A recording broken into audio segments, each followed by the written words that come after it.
This source right here is just one of those little TL30 tubes, just creating a nice booklight out of it.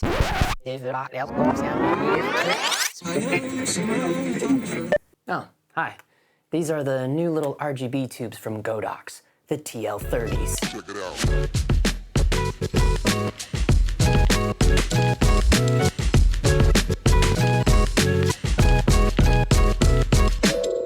And for 235 bucks, you can get an awesome little kit that comes with 2 of these bad boys and a whole slew of very essential accessories. The TL30 has full HSI control as well as 13 special effects preset modes and of course a CCT of 2700 up to 6500 Kelvin. When I tap the click wheel, jog wheel rather, I can quickly jump to green magenta shift and you got a wide spectrum on that.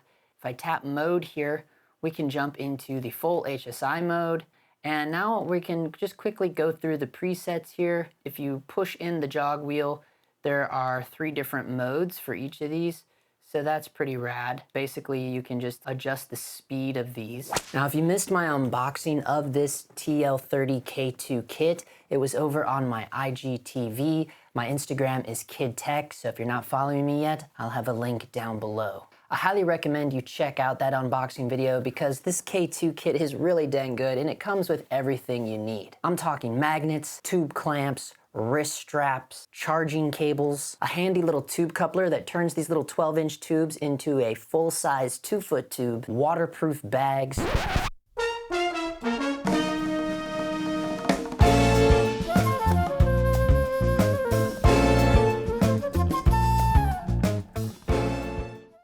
and my personal favorite, the egg crate grid. And it all packs into this very small yet highly convenient soft shell case.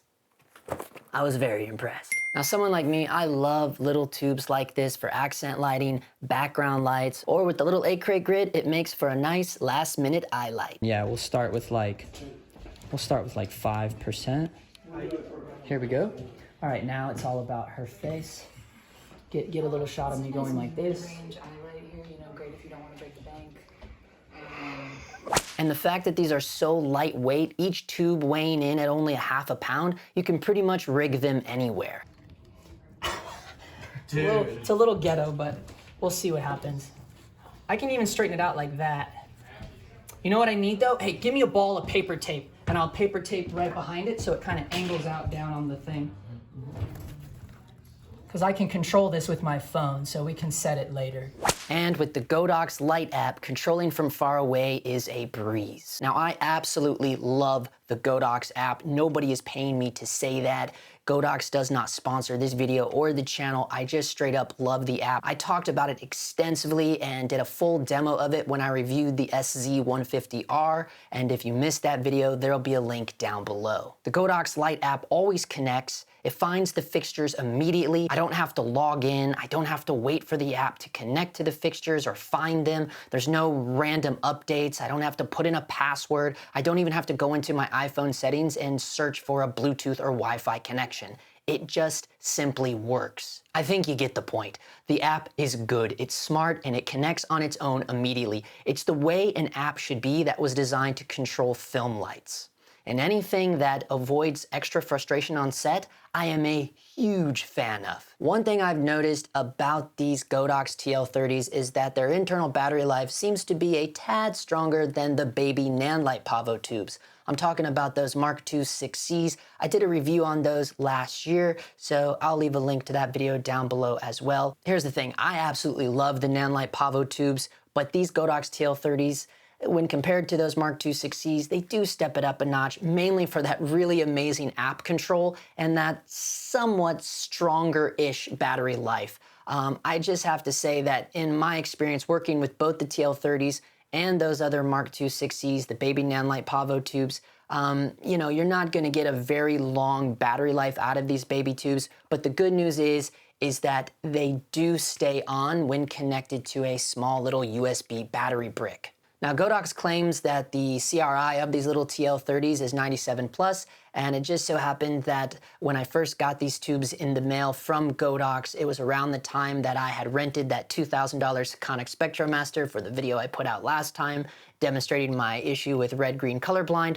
And so I just decided, since I had that Spectromaster, why not put these TL30s to the test? So here's a little snippet on those results. They just sent me these for review, so just for kicks, since I have the Sekonic for a day, let's check the CRI value of this bad boy. It gives me a reading of 5533 when I'm set to 5500, so damn, it's spot on. The back of the tube says 5500, and the spectrometer is giving me 5533.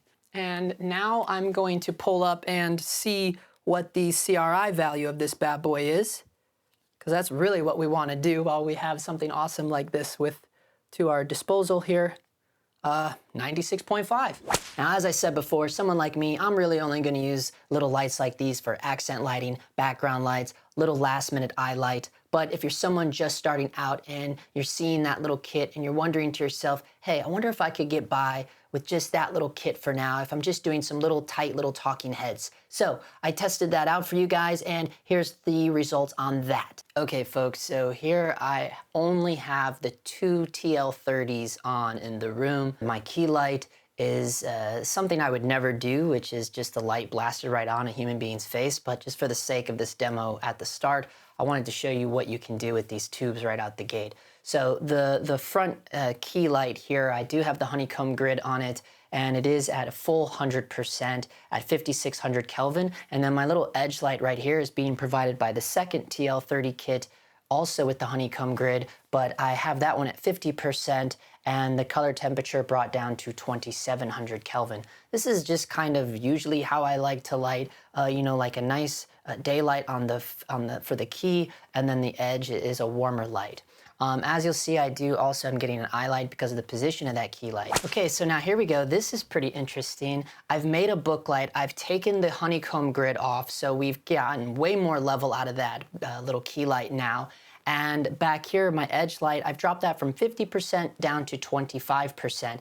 So now we're a little less here. And the reason why I did that is because now we're going a lot softer on our key light. And you can see how interesting I've really opened up that little tiny, this source right here is just one of those little TL30 tubes, just creating a nice book light out of it. Again, I took the grid off of it to get more volume out of it, light volume, and back there is our edge light, only at 25%. So here you can see you can even get a little bit more interesting look. Now I'm gonna take some readings on this real quick. And this is what I tell people all the time. Do not get caught up in the hype. You don't need the biggest, badass, most coolest lights nowadays. What you really need to focus on is your modifiers, right? That is something that I've really strived for just within the past 6 months of my own cinematography work. You know, I have invested in a lot of grip gear, a lot of rags and flags. Some of my favorite is my friends over there at Modern Studio Equipment. I cannot stress that enough. I've done a full video, you know, showcasing my love for Modern, and I'll leave a link to that down description below. So now I'm gonna take a reading on this right here, and you guys can see what we're working with. Here we go. Yeah, so now I'm still getting an F4 even out of this book light. And if I look here on my thing now, what's great about the book light is it softens up everything around me.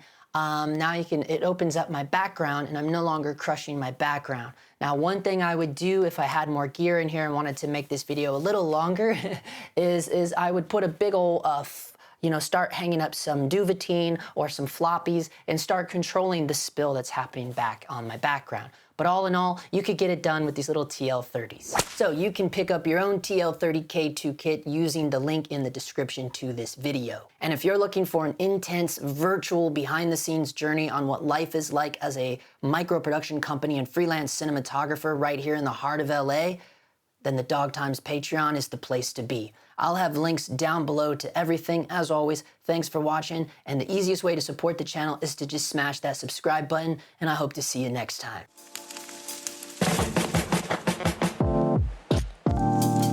All right.